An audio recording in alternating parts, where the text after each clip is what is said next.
telah menjadi barometer pendidikan Indonesia sekaligus berkembang di era bisnis dan komunikasi. Untuk meningkatkan mutu pendidikan di Kota Satria ini, pemerintah Kabupaten Banyumas telah melakukan beberapa pengembangan, salah satunya memajukan sekolah menengah kejuruan untuk mencetak generasi muda yang terampil, ahli, serta siap bekerja. SMK Citra Bangsa Mandiri Purwokerto menjawab tantangan ini.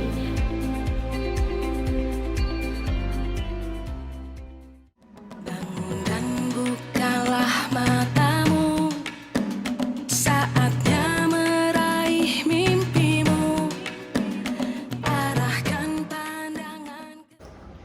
Assalamualaikum warahmatullahi wabarakatuh.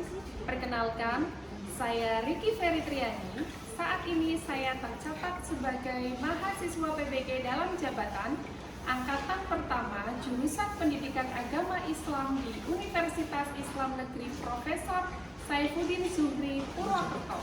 Hari ini, Senin, tanggal 28 Agustus 2023, saya akan melaksanakan kegiatan praktik mengajar dalam rangka penilaian uji kinerja unit kerja di SMK Citra Bangsa Mandiri Purwokerto.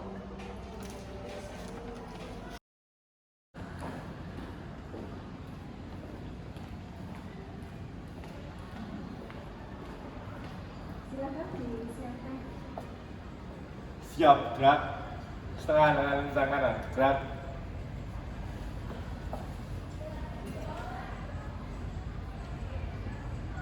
Gerak.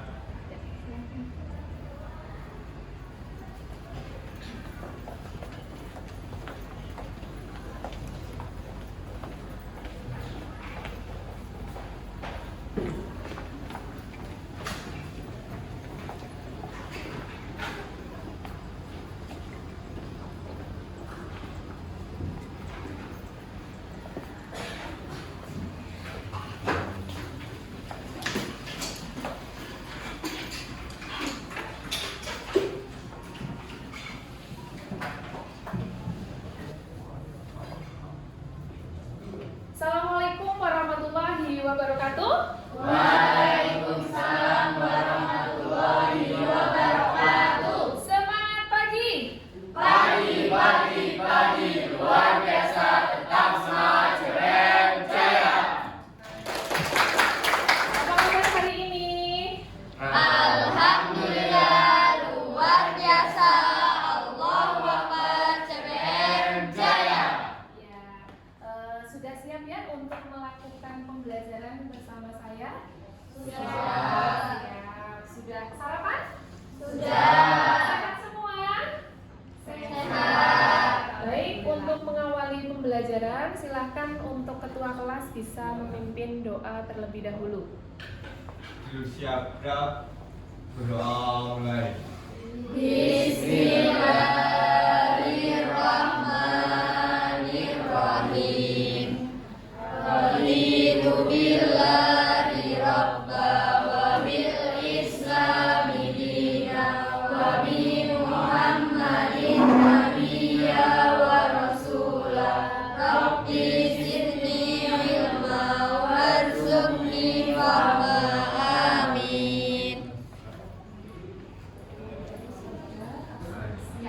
Setelah kita berdoa, silahkan bisa bertadarus terlebih dahulu Quran Surat Al-Ahzab ayat 39. Jangan lupa ta'awudz terlebih dahulu. A'udzu Billahi minasyaitonir rajim. Bismillahirrahmanirrahim. Alladzina yuballighuna risalatillahi wa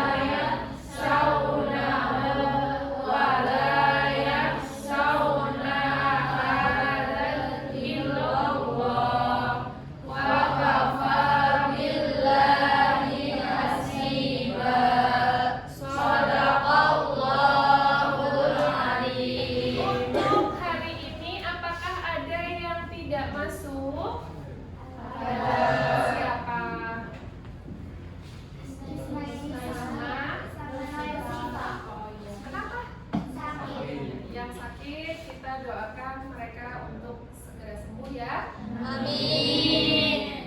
Kemudian Ibu akan memanggil Afria Dinan Anjani, Anissa Anggraini, Rikita Zahra, Devita Putri Maharani, Elsie Rifka, Fajar Aulia, Irma Indria Saputri, Isnaini Husnia, oh ya, Jelita Anjan Anggesti, izin kenapa? Oh, ikut lomba.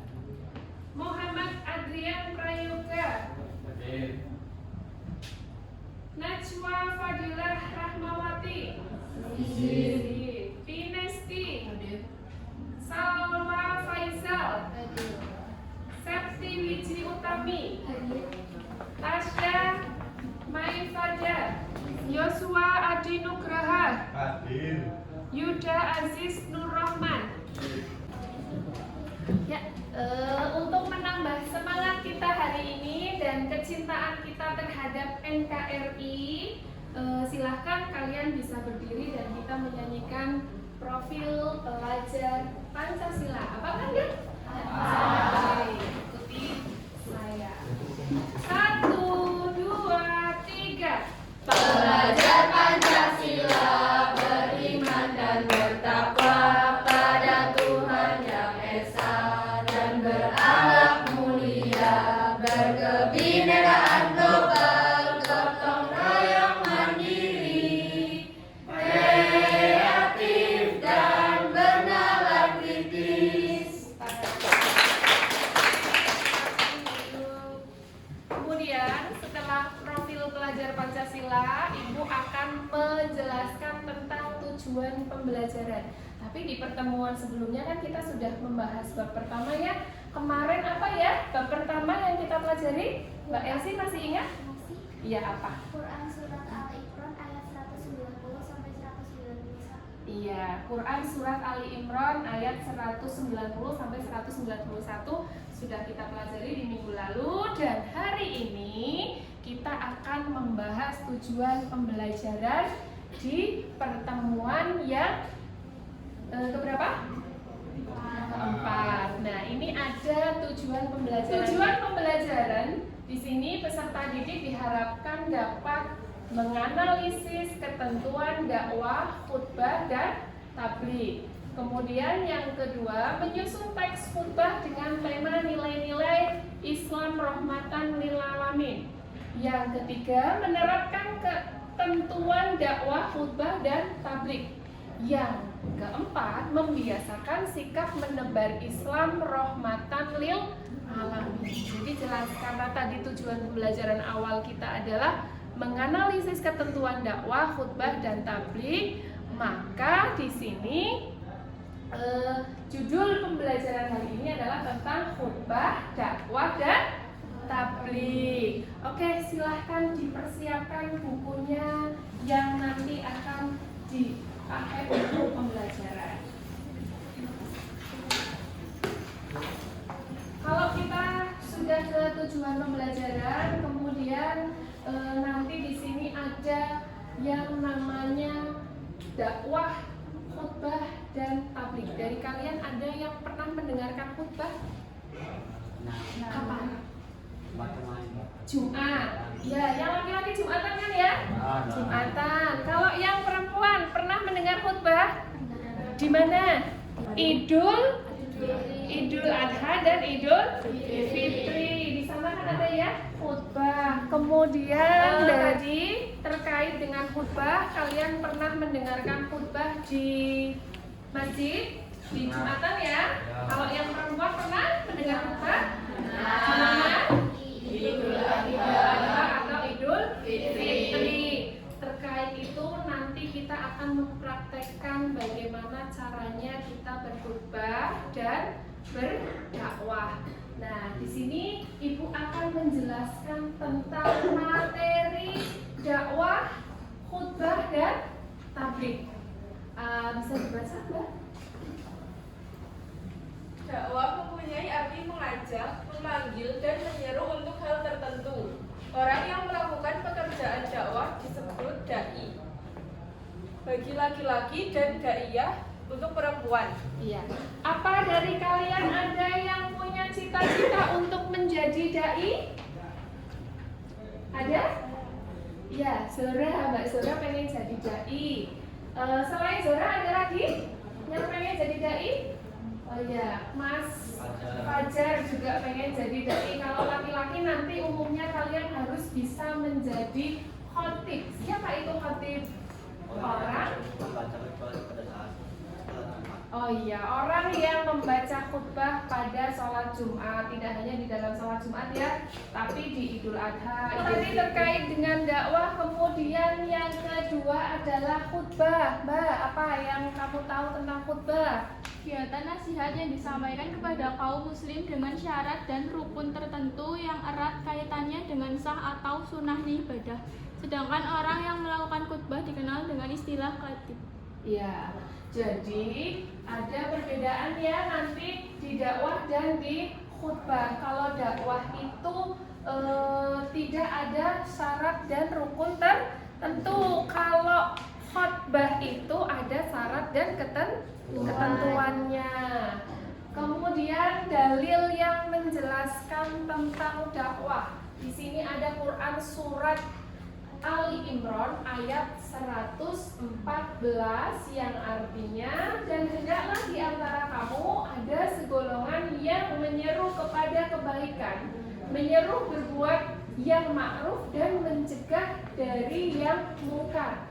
Dan mereka itulah orang-orang yang beruntung. Jadi kalau kita menjadi manusia itu memerintahkan kepada hal yang baik, amar ma'ruf nahi mungkar. Jadi menyuruh kepada kebaikan. Kemudian dalam materi ini nanti juga Ibu akan menyampaikan tentang adab berdakwah. Jadi ketika nanti kalian diskusi, kemudian presentasi, kalian sudah tahu bagaimana adabnya dalam berdakwah. Nah, di sini ada adab berdakwah, adab atau etika dakwah yang harus diperhatikan, antara lain dakwah dengan cara hikmah, yaitu jelas, tegas, dan sikap yang bijaksana. Kemudian dakwah menggunakan cara mau'izatil hasanah atau nasihat baik, yaitu cara-cara persuasif, damai, dan menenteramkan tanpa kekerasan, dan memberikan pengajaran, iktibar, dan pelajaran hidup. Yang berikutnya adalah dakwah dengan cara mujadalah atau diskusi atau tukar pikiran yang berjalan secara dinamis dan santun dengan menghargai pendapat orang lain. Yang terakhir, dakwah melalui tauladan yang baik atau uswatun hasanah. Jadi nanti ketika kita mempelajari ini, kalian menjadi seorang khotib atau kalian menjadi seorang dai sudah memiliki adab. Nah, kemudian media yang digunakan, kira-kira apa saja media yang digunakan dalam berdakwah? TV, apalagi? Radio. Sekarang kalian punya HP? Punya. Aplikasinya apa saja? YouTube juga bisa digunakan. Ada lagi yang selain YouTube? TikTok. Ya, TikTok. Anak TikTok ya? Iya. Iya, bisa menggunakan itu. Jadi media dakwah di sini ada TV, radio, internet, atau media cetak yang lain. Banyak. Jadi kalian ketika menggunakan media sosial bisa digunakan menjadi media dakwah, tidak hanya sekedar untuk bersenang, tapi kita bisa memanfaatkan media tersebut dengan baik. Begitu ya?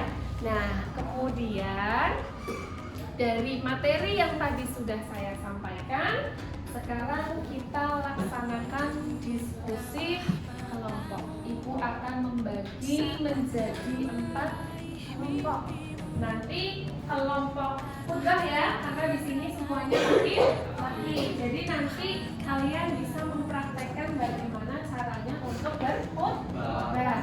Kalau kelompok sini nanti kelompok dakwah. Kelompok berikutnya kelompok tablik, ya beda ya. Tablik, khutbah dan dakwah beda. Kalau yang kelompok sana saya menginginkan kalian juga menjadi kelompok dakwah. Jadi nanti ada setelah kalian berdiskusi, kalian maju mempresentasikan hasil diskusinya. Silahkan mungkin bisa berbalik hasil kelompoknya masing.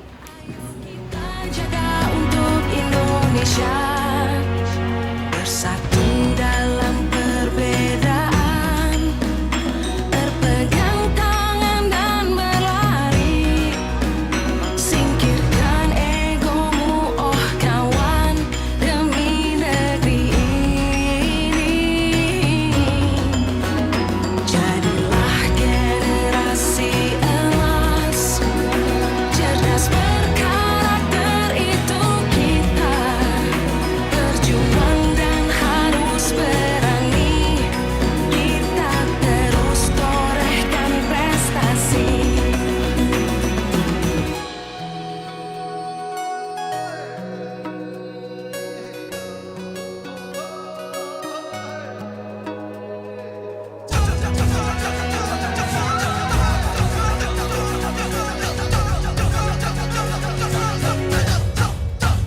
Kita belajar Pancasila, kita bernafas dalam sila-silanya. Kita belajar Pancasila, ayo kita jaga untuk Indonesia. Kita belajar Pancasila, kita bernafas dalam sila-silanya. Kita belajar Pancasila, ayo kita jaga untuk Indonesia.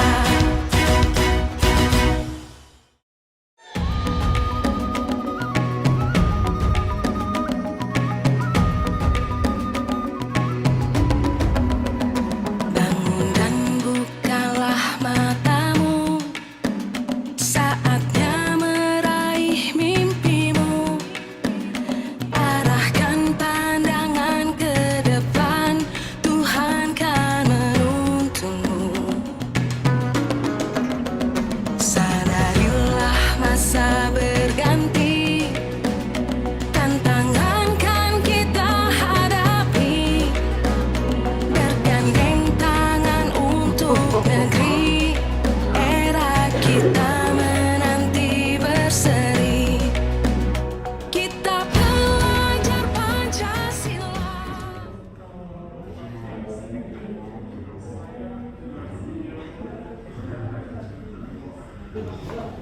Anak-anak, apakah diskusi kalian sudah selesai? Sudah. Kalau sudah selesai, nanti perwakilan dari kalian yang tunjuk kelompoknya untuk bisa maju ke depan. Silakan kelompok khutbah terlebih dahulu.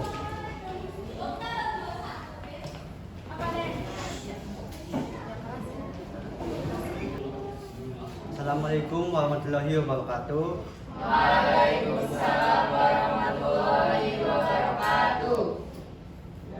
Saya berdiri di sini akan menampilkan presentasi dari kelompok khutbah yang akan membawakan doa khutbah.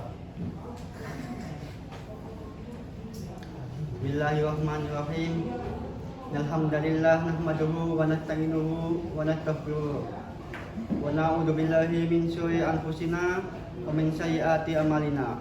May yahdihillahu fala mudilla lahu wa may yudlil fala hadiya lahu. Asyhadu an la ilaha illallah wahdahu la syarika lah wa asyhadu anna Muhammadan abduhu wa rasuluh. Allahumma shalli wa sallim wa barik ala sayyidina Muhammadin wa ala alihi wa sahbihi ajmain, amma ba'du.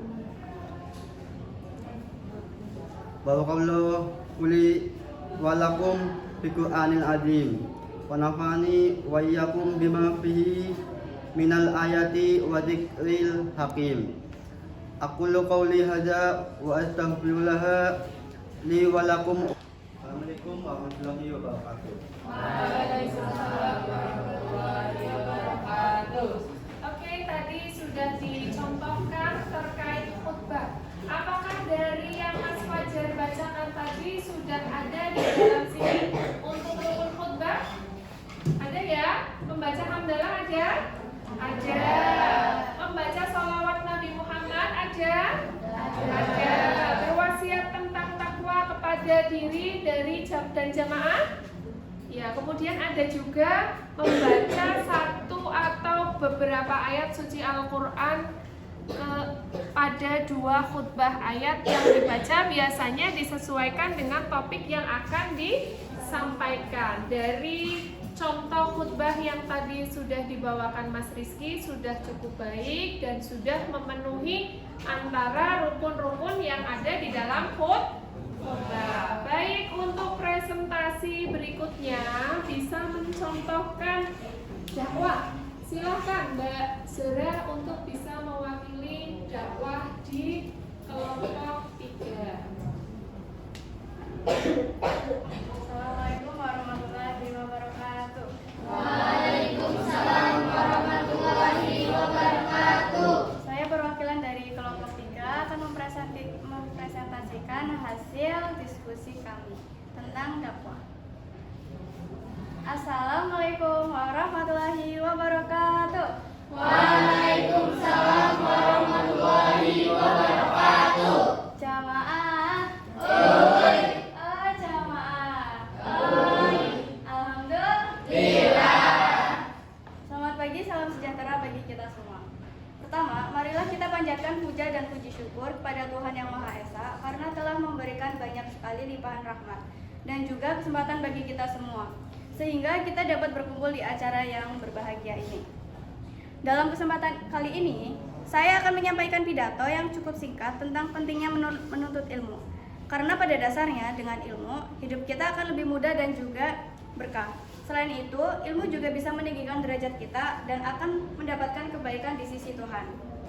Lalu, di dalam konteks yang lebih besar, ilmu juga dapat mendorong sumber daya manusia dari sebuah bangsa menjadi lebih baik lagi. Dengan SDM yang mumpuni, maka suatu negara akan lebih maju dan masyarakat akan lebih sejahtera. Maka dari itu, dari yang masih kecil hingga tua, menuntut ilmu adalah hal yang wajib dilakukan. Jangan karena kita sudah mulai tua, lantas menjadi malas untuk menuntut ilmu. Karena ilmu itu memiliki arti yang sangat. Sekian dari saya. Wassalamualaikum warahmatullahi wabarakatuh. Waalaikumsalam warahmatullahi wabarakatuh. Baik, terima kasih anak-anak yang sudah mempresentasikan hasil diskusinya terkait pidato dakwah atau khutbah tadi. Yang perlu kalian ketahui di sini, dari masing-masing khutbah dan dakwah itu memiliki perbedaan, persamaan dan perbedaan. Persamaannya, Mbak, Sama-sama menyeru manusia untuk menjalani kehidupan yang benar sejalan dengan aturan Allah Subhanahu wa Ta'ala. ya, kemudian Mbak bisa dibacakan untuk perbedaannya. Keduanya mengajak manusia untuk melaksanakan syariat Islam yang kafah, sempurna, lengkap, utuh. Lanjut, khutbah. Khutbah tempatnya di masjid atau tempat lain yang memungkinkan, sedangkan dakwah dapat dilakukan di mana saja. Ya, jadi ini ada persamaan dan perbedaan. Keduanya mengingatkan bahwa sukses dan bahagia itu diperoleh dari ketaatan. Sebaliknya, kegagalan dan terpuruknya hidup diperoleh dari kemaksiatan. Kalau perbedaannya di sini, khutbah Jumat hanya wajib bagi kaum laki-laki, sedangkan dakwah untuk siapa saja. Itu jadi persamaan dan perbedaannya ya. Baik, untuk pertemuan hari ini saya rasa cukup. Ya, untuk pertemuan minggu depan kita akan mempraktekkan lagi yang lebih baik lagi. Jadi nanti kalian bisa berlatih di rumah. Kalau yang laki-laki bisa setiap hari Jumat kan mendengarkan ya. Jadi besok penampilannya harus lebih maksimal. Kalau yang perempuan tadi sudah punya cita-cita untuk menjadi daiyah atau menjadi pendakwah, bisa juga latihan di rumah supaya ketika nanti kalian menjadi daiyah itu sudah menguasai audiens. Itu yang bisa Ibu sampaikan. Silahkan untuk pembelajaran hari ini bisa dipimpin doa penutup majelis. Mas Jiswa. Siap gerak, mulai. Bismillah.